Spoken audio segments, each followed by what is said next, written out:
This is Better Business Coach, session number 9. This is the Better Business Coach Podcast, your source for critical sales training, proven education, and actionable worksheets. All downloadable for immediate use. We work hard so you don't have to. Now your host, the rapid growth guy himself, Matthew Pollard. Hello everyone and welcome back to Better Business Coach. My name's Matthew Pollard and as always, I am your rapid growth guy. Today, I am so excited to share with you, we just hit new and noteworthy in iTunes and we did it in 96 hours. We achieved over 1,000 downloads and so many wonderful reviews and star ratings, all 5-star ratings. I'm so excited and I want to thank each and every one of you that posted a review and has been listening to this show. Thank you so much. For those that haven't had a chance yet to post a review, we're still a fair way down on the new and noteworthy charts. I'd love to make it to the top so that more business coaches or business owners like yourself can access this amazing content. This was truly my goal when I first launched this podcast, was to help so many people, and it's great to see in all these reviews that it really is helping people. So if you haven't already, please take a second out of your day. It really only takes about 60 seconds. Hop on iTunes, search Better Business Coach, and subscribe and post a review with a star rating that you feel that we're worthy. Thank you in advance. And look, I can't talk enough about how much I appreciate it. I really do appreciate each and every one of the people that are supporting this podcast. Now today, I want to talk to you about listening or active listening. In session number 7 and 8, or the 2 sessions before this, we spoke about the business needs analysis, and that document is unbelievable. It helps you transition a prospect into a paid weekly, monthly, yearly client. Next, it asks deep and penetrating questions to the customer to truly unfreeze them to the possibility or the requirement, the necessity to make change, which is a massive need to getting your outcomes with a client that'll continue them paying you continuously. However, let's be honest, if you don't know how to truly listen to a client, it can only go so far at helping you succeed. And it happens so often. Coaches really truly want to help people. However, when they go in and they're trying to get a paid client, they think they have to be a salesperson. Not only are they uncomfortable with that, secondly, they're being somebody they're not. Because a salesperson, as they define it, is somebody that should be telling somebody. And I see this all the time. Coaches are continually telling people how to fix problems, what they should be doing, who they are, why they're awesome. When they forget, quite frequently, that they gotta listen to the client, otherwise they won't know how to help them. And what's funny is in sales, the selling is actually in the listening and in the silence, not in the telling. So you just need to relax. Selling or sales means to serve, not to ram something down somebody's throat. And you can't truly serve somebody unless you've listened to them and know what their underlying problems are so that you know how to help. The first thing that I would mention is see yourself as a consultant, not a salesperson. See, a consultant has to know things to be able to help their client. A salesperson thinks they need to pitch. So be a consultant. Can you imagine for a second a lawyer, if you were being sued and you go to a lawyer and you say, I really need help, I'm being sued. And they say, don't tell me anymore. This is how I'm going to help you. This is what we're going to do. Let's run into court. You'd be like, hang on a second. You don't understand my problem. How could you possibly help at this stage? And it's the same with business coaching. If you start talking about the rigmarole, about how wonderful you are, all the things that you can do, even if you're wonderful at telling stories, which I love and I'll teach you later, about clients you've helped and why you'll be able to help them as a result, if you don't listen and you can't attach stories to what their unique problems are, then you're never going to pick them up as a client. So let's experiment for a second. I'd love you to go out and trial really actively listening to people and see what difference that makes to the outcomes that you receive. And then spend some time not actively listening to people and see if the outcomes are different. It really will amaze you because you'll think that you listen to people, but until you truly focus on active listening, you probably won't realize just how much information you really don't hear. And that brings me into a wonderful quote, which is by Dale Carnegie. And it's mentioned in his book, How to Win Friends and Influence People in the Digital Age. And that is, with Facebook and Twitter, the number of people we can actually listen to is increasing. Yet the number of people that we do listen to is becoming smaller and smaller. And this is so true. Because we have such a wide variety of information sources now, we don't truly stay in the moment with any conversation. We're checking our phones, we're checking Twitter, we're checking Facebook while we're talking to our fiance, our girlfriend, our wife, our husband. It just clouds everything and we don't truly listen. So experiment with actually actively listening to people. And next, I really want you to focus on asking deep and penetrating questions, because people that truly listen can ask deeper questions because they truly understood what the person said in the first statement and can ask a follow-up question that's a little bit more insightful. If I'm checking my Facebook or thinking about other things while you're talking, then I'm going to be forced to ask a more shallow question. And this is one of the things you'll find with the business needs analysis. It forces you to ask deep and penetrating questions because they're on the sheet. However, once you move past the business needs analysis, you want to be able to ask follow-up questions, and especially in all the worksheets that are coming to follow, you want to be able to ask follow-up questions to show that you truly understand. Also, I want you to not be afraid of silence. As I said, selling is in the silence. Sometimes it takes a second when somebody is asked a deep and penetrating question to formulate their thoughts. So don't be afraid to give the customer a second, or a family member or a friend a second to think. And this is going back to the business needs analysis again. A lot of the time, people freak out when there's silence because they're supposed to be selling, and everyone hates silence in selling, because if you have silence in selling, the customer's not buying. Well, that's not true. What it means is the customer is having a thought about one of the questions that you asked. Maybe if you're selling telecommunications, you know, it doesn't require a deep and meaningful thought a lot of times, so, you know, you can perhaps re-engage them with conversation. However, in coaching, a lot of the time, this may be the first time they've actually thought about the question that you've asked.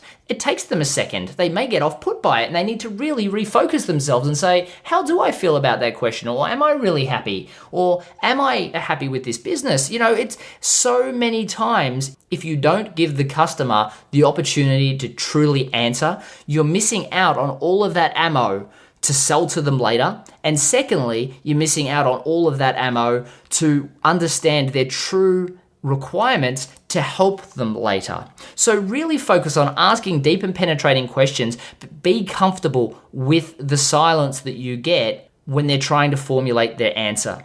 And for people that don't know anything about self-regulation or, well, emotional intelligence, I would really suggest that you spend some time looking into it. And look, we'll spend a session on it a little bit later on. However, a lot of the time, emotional intelligence is very important when you're listening, because you need to understand not just what the client is saying, but how they're feeling and what they truly mean, or what's between the words in their answer. So if you haven't spent any time looking at emotional intelligence, I would say Goleman writes a wonderful book on it. It's quite long, and I'll try and summarize a lot of those concepts for you very shortly. However, emotional intelligence is key with business coaching, so I wouldn't undervalue the requirement to actually spend time mastering this art. And one of the major concepts in that art is self-regulation. While inside your head, you're in a monologue, maybe saying, I want to say something, or, oh, silence, the customer's not willing to buy. Trust me, it's not true. Don't listen to your inner monologue. Focus on the fact that you need to give them an opportunity to formulate their answer. So take a step back, relax, let the customer formulate their thoughts. And for this, you need to practice self-regulation. Okay, so let's look at the 5 keys to listening. First one, listen actively without interruptions. I want you to really pay attention to that. Listen actively without interruptions. So many times when somebody is telling you something, you feel that you need to add to it to make it seem like you understand, or you interrupt because you get excited about something. No, actively listen without interruptions. Lean forward, nod, smile, and agree. You don't have to say anything to agree. By nodding, you can agree.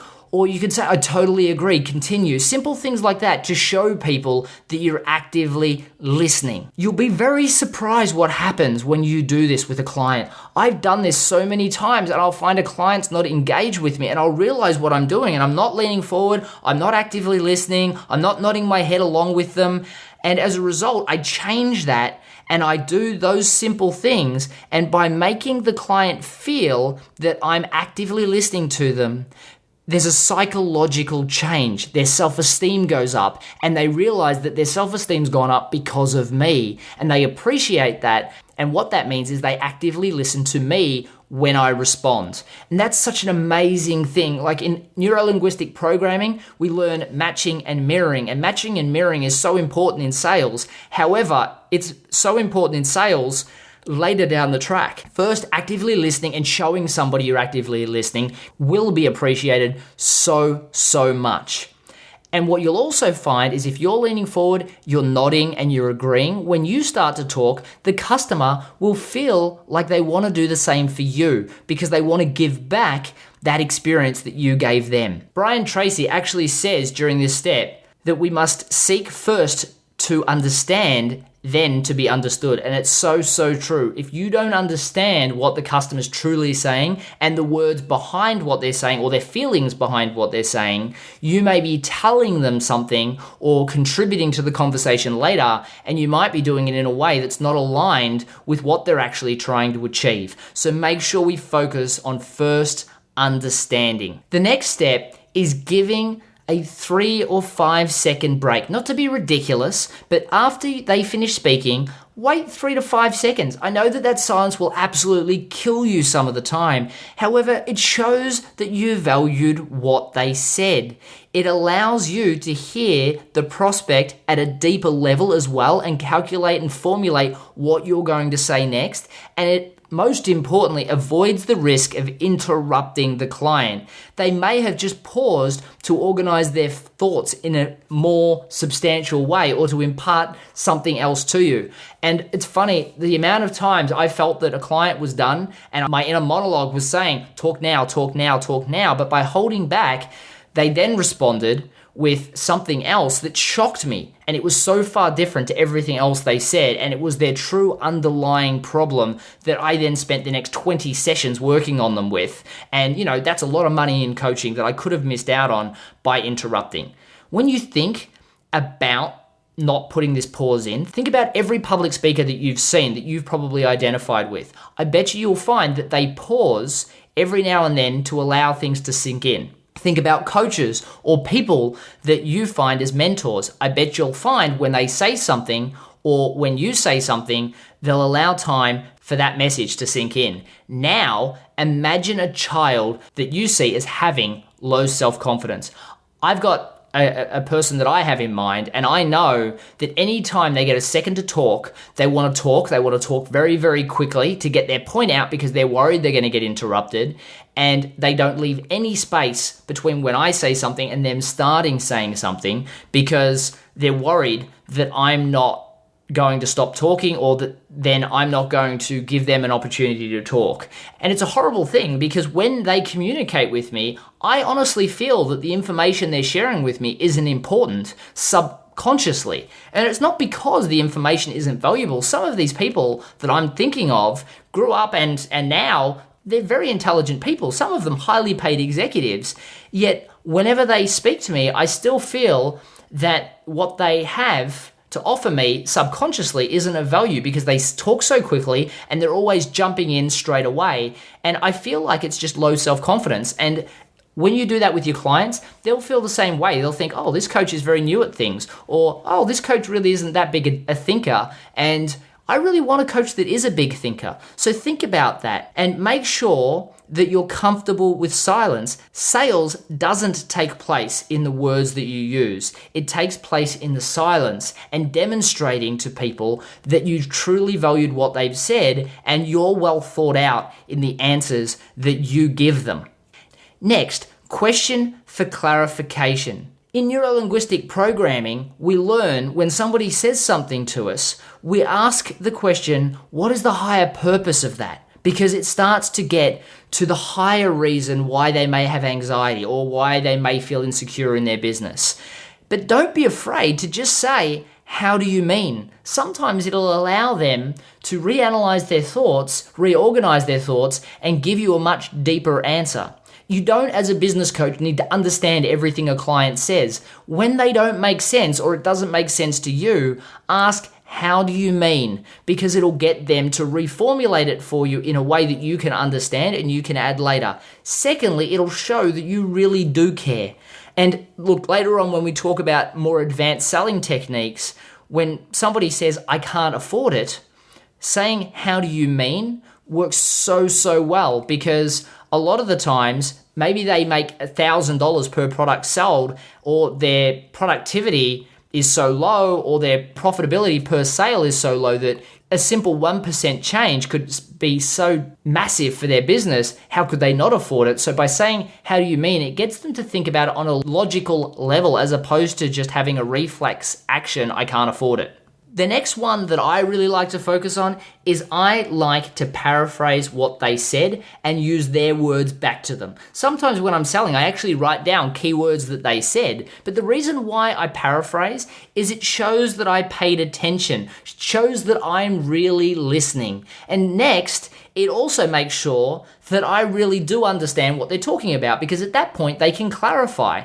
So there are so many things that can come from paraphrasing what they said back to them. And trust me, the customer won't say, why are they always paraphrasing? I mean, I wouldn't say every single time you say, okay, so what you said is this. I've seen call center operators that clarify what you say every time you say it, and it's so annoying. However, when they say something profound or say something that truly uncovers one of their major problems or inhibitors, paraphrasing is really a powerful thing, because they'll go, wow, this person gets me. And all of a sudden, they know that you get them. They'll never let you go as a business coach. The final one is use open-ended questions. What I mean by this is questions that can't be answered with a yes or no, because it gets customers to talk more about the topic or the question that we're focusing on right now.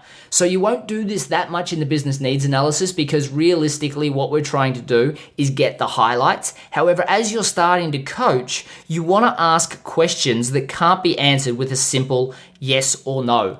Examples are statements or questions that start with who, why, when, where, how, what, and which. For instance, if I said, how exactly is that a problem for you? You can't answer yes or no. If I said, why do you think that's a problem? You can't answer with yes or no. It's just not possible. And when somebody tells me about a problem, I can say, who's seeing that as a problem? Is it your staff telling you about it, or is it you seeing this as a problem? And again, it can't be answered by a yes or no, but it tells you so much more, because if a staff member is telling you, you may not think that you're willing to spend a lot of money to fix the problem. If you see it as a problem, you might be willing to get out your wallet now and pay for it. And if I know that it's the staff, I might suggest that a staff member saying something's a problem is actually a considerable issue, because, staff really don't complain at the beginning because they love their job and they don't want to lose their job. When they start to list complaints and concerns, they're honestly thinking about leaving, because they must be unhappy enough to say, you know what, I'm going to tell my boss I'm not happy with this. And that's why that question adds so much value. But it just came by saying a question that starts with the word who.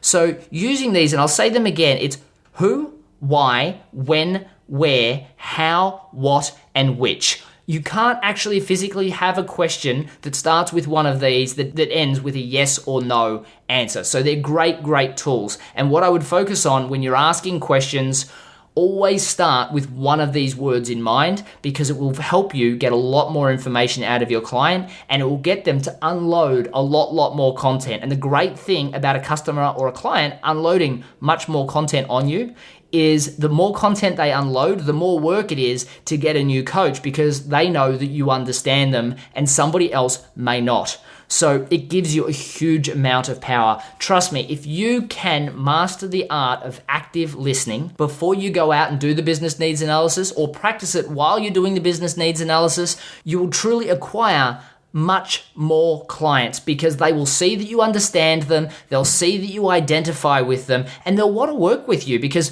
people really love sometimes just to vent, and if you ask more questions, they'll get that opportunity to vent. Other times, they want somebody that they know truly understands them, and by asking these questions, you'll also achieve that. So quickly to summarize the steps again is listen actively without interruption. The next is wait 3 to 5 seconds before responding to give them the opportunity to see that you truly understand or are calculating or percolating, if you like, what they said, and also so not to interrupt them if they're going to talk again.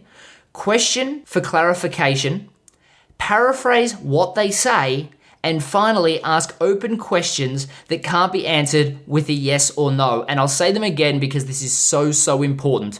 Who, why, when, where, how, what, and which. These are the words that you want to start every question with, and you will see the absolute phenomenal difference this will have with your clients. Now, in the next session, I'm really excited because I'm going to be talking about 3 different paragraphs you can use with your clients when you're doing the business needs analysis to transition them into a paid client. They're very basic. Again, as I said, these basic ones, if you're actively listening and using the business needs analysis correctly, are all you should need. And then we'll step into some more high-level closing strategies and sales process strategies a little bit later on. But I really just want to give you the basics because if you really master the business needs analysis and the listening format, this is all you should need. Now, again, guys, thank you for listening, and thank you so much for allowing me to get this podcast into new and noteworthy so quickly. None of this happens without your support, and that's how podcasts go to die. I've seen some amazing content on podcasts, audiobooks, all sorts of things that people stop doing just because nobody's supporting them. And I hope you understand how valuable this content is to your business and how valuable it could be to other people's coaching businesses or functional businesses because it gives them the ability to coach themselves if they can't afford coaching just yet.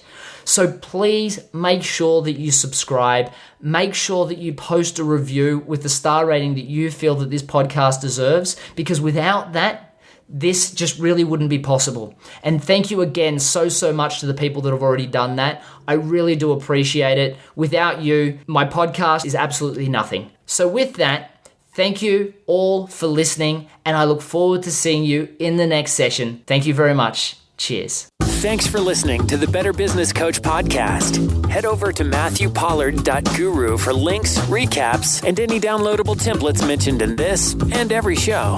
Also, if you've not already rated our new podcast in iTunes, we'd love your support.